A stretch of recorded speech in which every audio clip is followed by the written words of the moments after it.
So I wanted to share something, and I've been thinking long and hard about doing this video because it's kind of personal to me, but I think it's actually really drives home a good point. I know I work with teens, so everything I'm going to say, I'm always relating to teens, but this truly works for all of us as human beings. I do a lot of talking about, I speak a lot about resilience and grit, and just how strong we really are, and we don't realize. And I just want to share, one of the most inspiring people that I think I've ever had in my life was my mom. But what's interesting about me discussing this is she wasn't always that person for me. My mom and I fought a lot when we were young. When I was young, well, I guess she was younger too, right? Uh, we fought a lot. She was a really caring, loving woman, but really overbearing. Um, had her anxiety and her OCD, and definitely, you know, tried to put it onto me, and I'm not good with that. Anybody that knows me knows I'm not good with being controlled. I'm good with collaboration. I'm not good being controlled. Like, I need to have my own voice.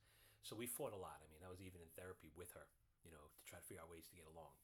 And for many years, I just didn't.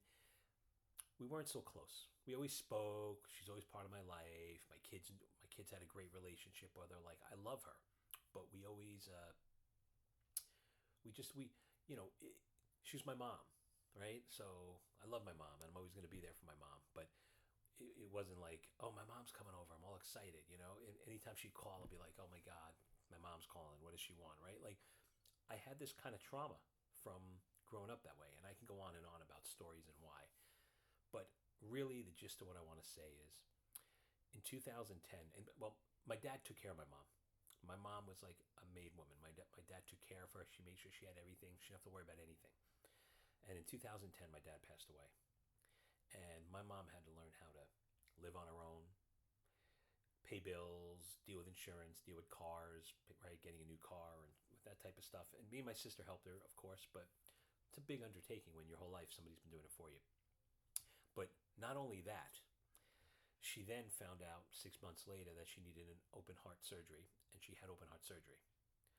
So she was in a hospital with that, right? And in rehab in Manhattan dealing with this, and she lived on Long Island.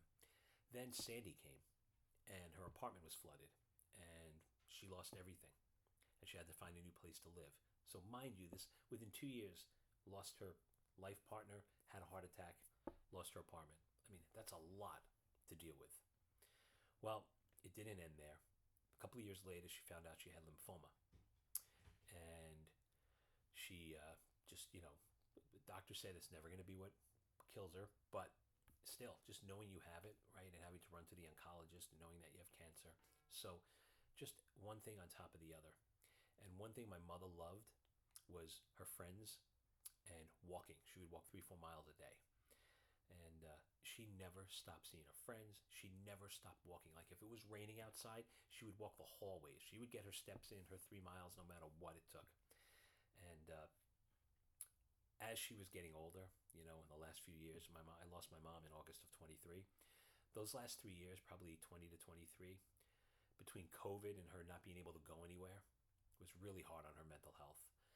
She was in and out of the hospital for breathing problems. Her heart just, that aortic valve replacement that she had, where she had the open heart surgery, she had to have that fixed once or twice since then. So, I mean, this woman was just in and out of the hospital, 3 in the morning, getting the phone call, meeting her at the hospital. And, like, she would just bounce back and smile, and she'd be friendly to everybody in the hospital, and she'd come back and walk her 3 miles, and she would do everything she needed to do and see her friends. Like, her priority was just to live her life the best she could with a smile on her face. I never realized how strong my mom was, and how resilient and how much grit that she possessed. And it saddens me that I wasn't inspired by her throughout my life, but I am so proud and honored to have had her as my mother, because the lasting impression she left on me was incredibly powerful. I spoke about it at her eulogy. My mom was just the most inspiring human being on the planet. I mean, she just fought through everything, and no matter what life threw at her, she managed to get through it with a smile. And, we lost her. She had a heart attack. So I'm hoping it was quick and painless, right? And she didn't suffer like my dad did. So I'm sorry about the long video, but the point I'm making is we are all so much more capable of more than we think. We doubt ourselves. We think we can't do this, we can't do that. We can. We really, really can. We just have to believe we can. And sometimes we're thrust into a situation that forces us to realize that. And sometimes that's a hard lesson. But if we can just believe in ourselves and believe that we have the strength to do what needs to be done, we really, really do. And my mom is a shining example of that. And because of that, I miss her every day. But she really, truly is an inspiration. And I hope this personal message resonates with you when you start to doubt your own strengths or your own abilities, that you can do whatever you want. Because let me tell you, man, what this woman went through, to be able to smile and be happy and still do whatever she wanted despite it, that's the best way to live your life. Have a great day.